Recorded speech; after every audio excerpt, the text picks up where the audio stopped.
광주 기독교 교단 협의회는 2022 광주 복음화 대성회를 11월 20일 주일 저녁 광주 순복음교회에서 갖는다고 밝혔습니다. 교회를 새롭게 광주를 이롭게라는 주제로 개최되는 광주 복음화 대성회는 여의도 순복음교회 이영훈 목사를 강사로 초빙하여 복음을 전합니다.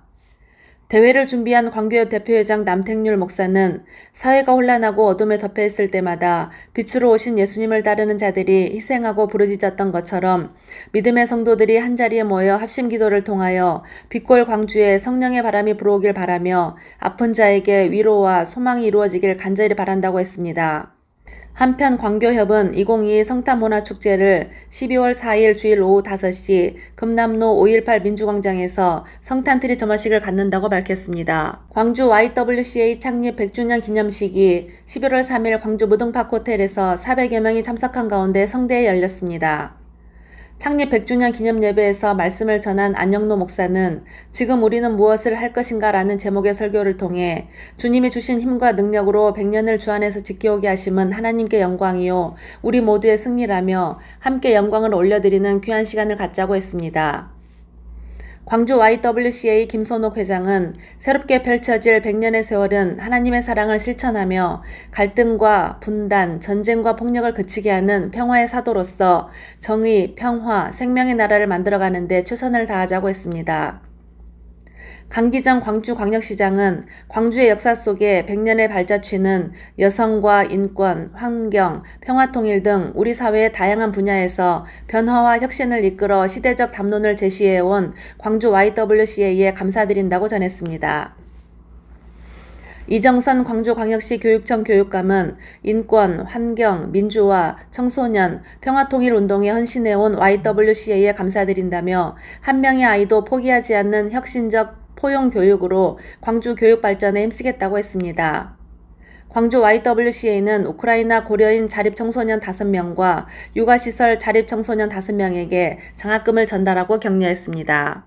대한예수교 장로회 통합 광주노회 제37회기 가을 정기노회가 복음의 사람 예배자로 살게 하소서라는 주제로 11월 8일 서림교회 수안예배당에서 신임원을 선출하는 등 회무를 처리했습니다. 송종대 목사의 인도로 시작한 개회 예배에서 서림교회 송재식 목사가 프로테스탄트란 제목으로 말씀을 전했습니다. 이날 선거관리위원회는 제37회기 장로 부노회장 후보로 단독 출마한 영광중앙교회 이강옥 장로를 무투표 만장일치로 선출하고 목사 부노회장 후보로는 복있는교회 이광호 목사와 세움교회 염규석 목사가 출마하여 이광호 후보가 145표, 염규석 후보가 115표를 획득하여 이광호 목사가 목사 부노회장으로 선출됐습니다. 제37회기 신임 노회장으로 선출된 노회장 서림교회 조재범 장로는 노회를 위해 성실히 임무를 수행할 것을 선서한 후 부족한 사람을 선택해서 일하게 하심을 감사드린다며 나는 부족하지만 내 안에 계신 성령 하나님께서 나를 사용하실 줄로 믿는다고 했습니다. 이만 송종대 목사는 137개 교회와 노회 여러분이 수고한 헌신 덕분에 행복한 노회를 섬겨왔다며 건강한 노회로 더욱 성장 발전할 수 있도록 최선을 다하겠다고 전했습니다. 노회는 각부위원회 보고를 받고 회무를 처리한 후 목사 임직식을 가졌습니다. 또 이번 총회 헌법 개정안에는 서리집사 호칭 개선 방안으로 현행 헌법의 집사를 안수집사로 서리집사를 집사로 개정하는 데 수의를 묻었습니다. 예장통합 광주복음자리교회 이기진 목사 위임 감사 예배가 11월 6일 오후 복음자리교회 하임홀에서 성대히 열렸습니다. 박능팔 목사의 인도로 시작한 위임 감사 예배에서 이용천 장로가 기도하고 복음자리교회 주사랑 찬양대가 언약의 노래를 찬양한 후 조인서 목사가 나를 본받는 자가 되라란 제목으로 말씀을 전했습니다. 조인서 목사는 설교에서 목사의 길은 외롭고 어렵다며 목사가 성도를 향해 사랑의 손을 내밀듯이 성도들도 목사를 향해 손을 내밀길 바란다면서 제사장의 발걸음은 거룩해야 한다며 죄인의 길에 서지도 아니하고 오직 믿음의 길로만 걸어갈 때 하나님은 영원한 축복을 주실 것이며 죄악된 길로 갈 때에는 목회자만 죽는 것이 아니라 교회와 성도들도 함께 죽게 된다고 지적했습니다. 목사 위임 예식에서 위임국장 박능팔 목사가 이기진 목사에게 본 교회의 담임 목사의 직무를 성실히 수행할 것을 서약을 받은 후 교우들의 서약을 받고 복음자리교회 위임 목사가 된 것을 선포했습니다. 이기진 위임 목사는 부족한 목사지만 주신 사명을 잘 감당하겠다며 흠이 많은 목사에게 하나님께서 교회를 섬기도록 인도하여 주셨음을 믿고 호흡이 있는 그날까지 사명 감당에 헌신의 힘을 다하겠다고 했습니다. 보금자리교회 이명은 장로는 새롭게 시작한 보금자리교회가 함께 기뻐하고 함께 울고 서로에게 기도해주는 뜨거운 사랑의 공동체가 되길 소망한다고 했습니다.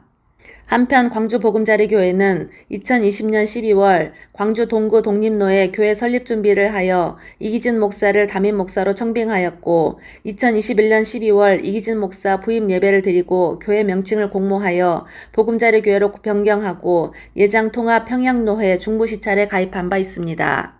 광주기독교교회협의회는 11월 7일 서광주교회에서 이태원 참사 희생자를 추모하기 위한 추모 예배를 열었습니다. 이날 예배는 지난 29일 서울 용산구 이태원에서 156명의 사망자를 포함해 300여 명의 사상자가 발생한 참사 희생자와 유가족들을 위로하고 참사에서 희생된 젊은이들을 추모하기 위해 마련됐습니다. 가현주 사모의 당신이 지쳐서 기도할 수 없고의 특송 후에 광주 NCC 회장 조점화 목사가 자녀를 위하여 올라란 제목으로 말씀을 전했습니다. 조점화 목사는 위로자 주님께서 희생자들의 가족들을 위로하고 다시 일으켜 주실 줄 믿는다며 한국교회가 함께 기도하자고 했습니다. 이날 김대훈 목사와 박세양 권사가 이태원 참사에 대한 성명서를 낭독했습니다. 광주 NCC는 성명서를 통해 지난 11월 29일 밤 서울 용산구 이태원에서 일어난 참사에서 희생된 젊은이들이 더 좋은 세상으로 가시기를 비옵고 유가족분들에게 진심으로 위로를 드린다며 코로나19를 벗어나 젊음의 자유를 누리고자 했던 젊은이들이 참사로 인해 희생된 것에 대해 깊은 애도를 표한다고 했습니다.